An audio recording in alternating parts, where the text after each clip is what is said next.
Shalom, shalom, shalom to the hopeful elect of Israel. I want to start off and give all honors and infinite praises to YAHAWAH, BaHashem, YAHAWASHI, BaHashem, Rakakwadash. Double honors to the apostles and elders of GreatMillstone who have taught us his truth and who rule well. Peace and safety and salutations out there to you sincere and you hopeful elect scattered abroad across the four winds of this earth. Alright, I'm your fellow servant, Malakia, coming in with another lesson today. This lesson is going to be going into distractions. Okay? And, you know, as the times are getting closer and closer to YAHAWASHI's second coming, more and more distractions will be coming. Okay? More distractions to deter you away from the truth. All right, you may be experiencing them now. All right, you've experienced them in the past, and in the future you're getting ready to experience them even more. All right, because like the scripture says, Satan, all right, our adversary, all right, is going. Let's just get it right quick. I don't want to butcher the scripture. Let me just go ahead and let's get it right here. To your adversary. Let's see.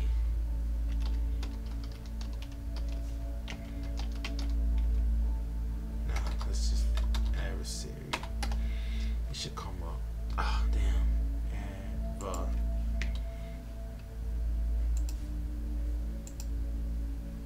Dang. Okay. Here it is. This is the book of 1 Peter chapter 5 and verse 8. Be sober.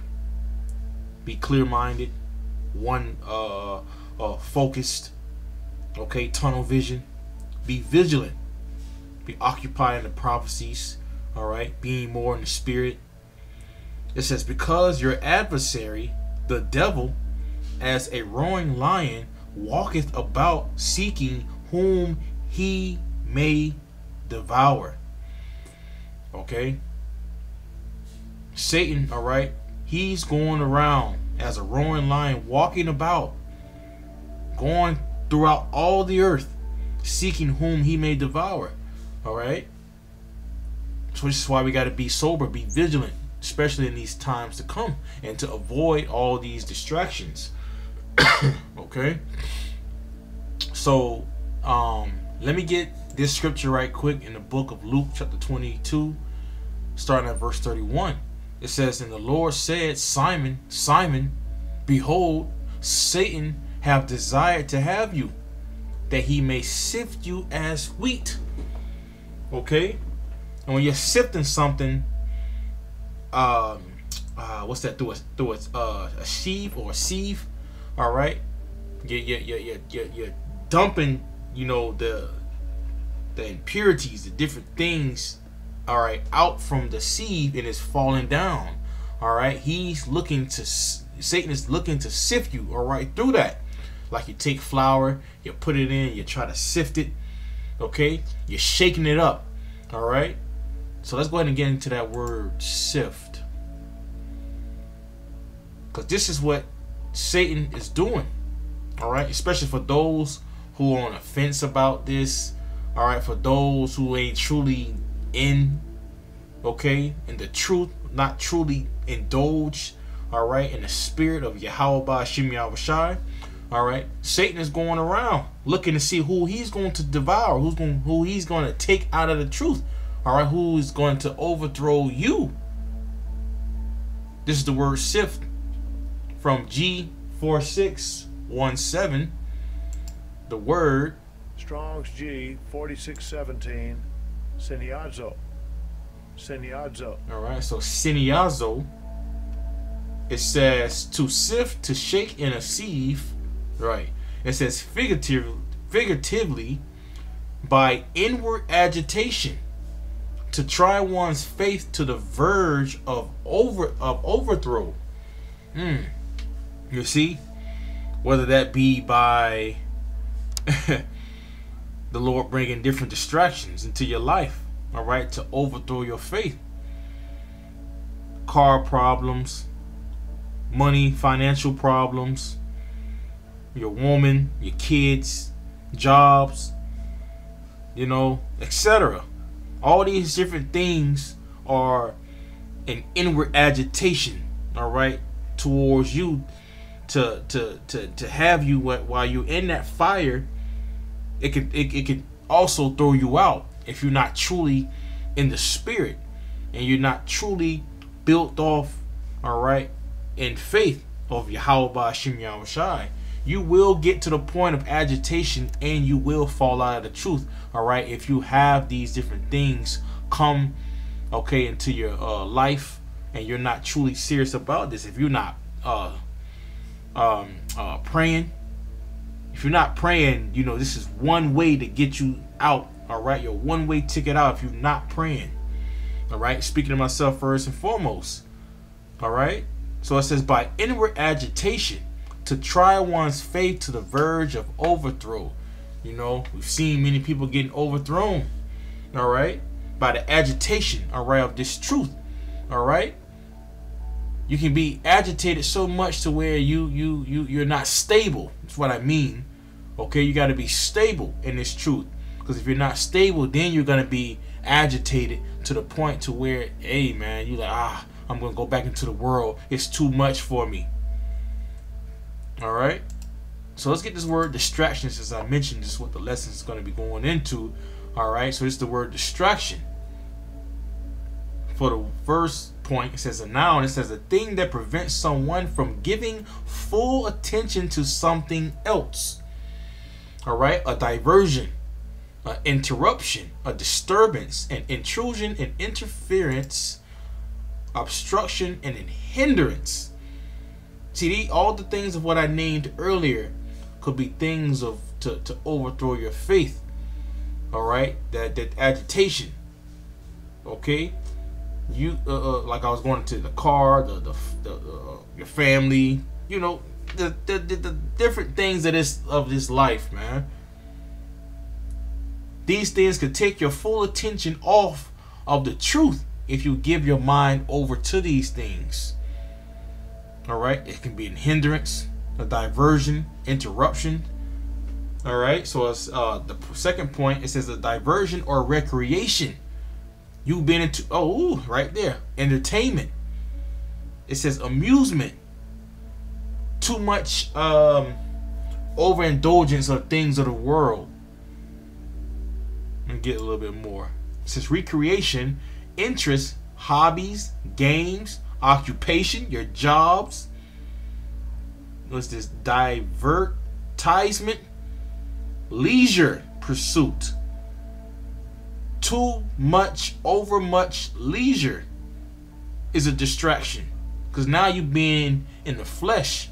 What that scripture saying? Is it 1 John 2:15? Let me get it right quick, because this is one thing that can throw you off too. It says, for us not to love the world, neither the things that are in the world, the lust of the flesh. Here it is. Let me get it right quick. It's the book of 1 John 2 and verse 15.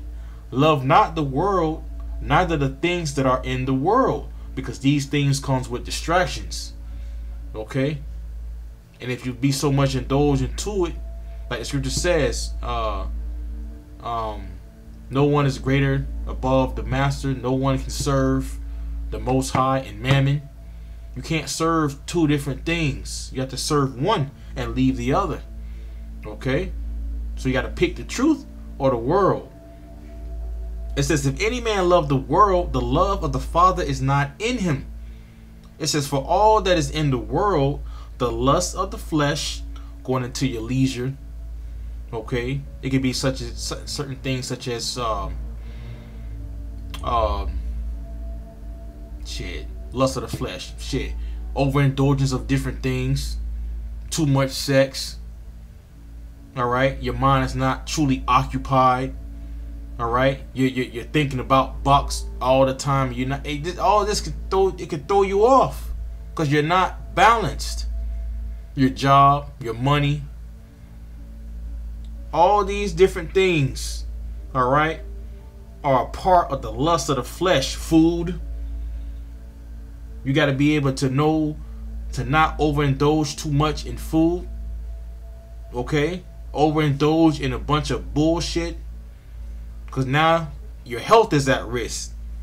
Now your health is at risk. Now here's another problem. Another distraction. Alright? That tears you away from the truth. Okay? Because now you're gonna be so much focused on your health.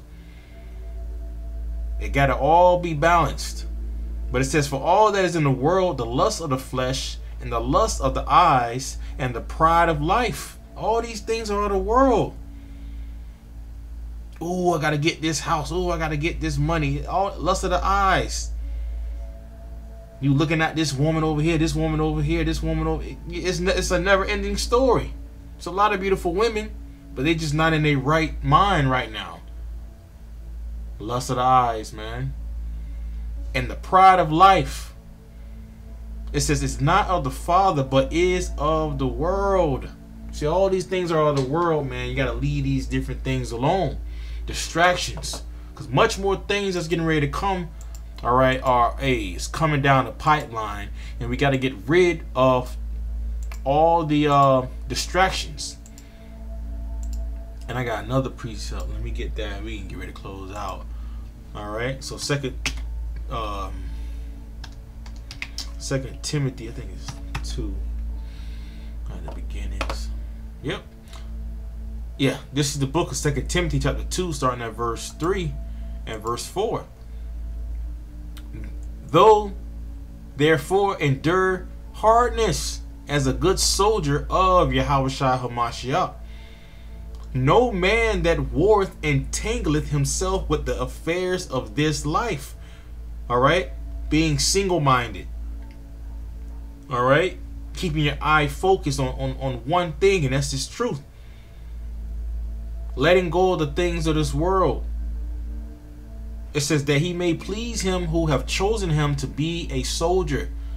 Alright? So if Yahweh Bashim Yahushai have called you into this truth, you don't want to entangle yourself, okay, with the things of this world, man. Let these things go, because these distractions could hinder you, okay, from salvation. All right, get to the point to where Satan could use those different things against you to overthrow your faith. This is the book of 2nd Ezra chapter 14 and verse 14. And we can get ready to close out after this. It says, let go from thee mortal thoughts. Cast away the burdens of man. Put off now the weak nature. Alright, so it's a weak nature for you to be in these different mortal thoughts. Worrying about your bills, worrying about financial problems, your car problems, your baby mama problems, or children, or school. Hey man, whatever it is. Let all these mortal thoughts go. And cast away all these different burdens, all right, that the world has. It says, and set aside the thoughts that are most heavy unto thee. Because if you don't, you're distracted in the mind. You're not fully in the spirit. Ooh, I ain't read point 2. It says extreme agitation of the mind or emotions. And this is what Satan does. He can use your emotions against you. Alright? Gets you to the point to where you thinking about all these different things, and you go be so mad and you're not in the spirit, and you go cause some problems out there in the world, and then you get yourself hemmed up. These are heavy salat. These are mortal thoughts. Okay? Set all these different thoughts that are in your mind. Let these things go. It says, set aside the thoughts that are most heavy unto thee, and haste thee to flee from these times. Get yourself geared up. Get yourself, like we just read in 2 Timothy 2. Alright, to endure the hardness as a good soldier of YAHAWASHI HaMashiach. Alright, a man that warreth does not entangle himself with the affairs of this life. Be ready to flee from these times, man. Verse 16, for yet greater evils than those which thou hast seen happen shall be done hereafter. Jacob's trouble is approaching. I just seen the video that Apostle Ramla did earlier. These different draconian laws, executive orders, these things is coming down the pipeline. Esau Edom is not fucking playing with nobody. Alright, and that's Yahawah YAHAWASHI has a spirit on him to carry out these different plans. So greater evils are getting ready to come down the pipeline, and you cannot be distracted in this time. It's not a time to be distracted. It's not a time to be your faith being overthrown. This is we at the finish. We basically at the finish line. Couple seconds away from the finish, from touching the rope at the finish line. Seeing Yahawashi return back. We're almost there. Okay, so hang on. Keep fighting. Let go of the different things of this world. Let go of the different distractions. Alright? And haste to flee from these times. Okay? So, hey, Lord willing, this lesson was edifying to you, Akim and Akwathium. I want to give all honors and infinite praises to Yahawah, Bahashem, Yahawashi, Bahashem, Rakak Wadash. Double honors to the apostles and elders of Great Millstone who have taught us his truth and who rule well. Peace and safety and salutations out there to you sincere and you hopeful elect, scattered abroad across the four winds of this earth. Alright, I'm your fellow servant, Malakia. Shalom.